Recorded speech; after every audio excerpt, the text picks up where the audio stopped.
ten láktik, hej. To by mohlo byť zase tu.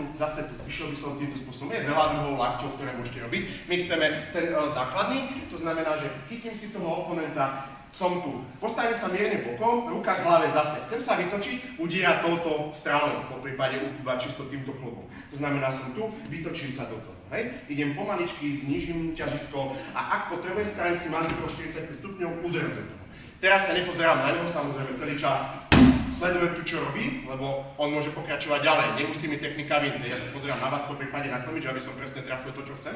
Takže keď to budete robiť pomaly, som tu, vytáčate sa, bum, palec ide sem, je jedno, či dáte ruku do pesti, alebo sem. To nechám na vás, pozor, nič so zápestím si nerobte, aby ste sa nezranili. To znamená, ste tu ešte raz pomaly. Tlmič, zastavím si. Môžem si kľudne spraviť 45 stupňový krok. V tomto prípade už potrebujem, ak chcete pre skúsenejší grab step, to znamená, že idem raz, dva, bum, znížim sa.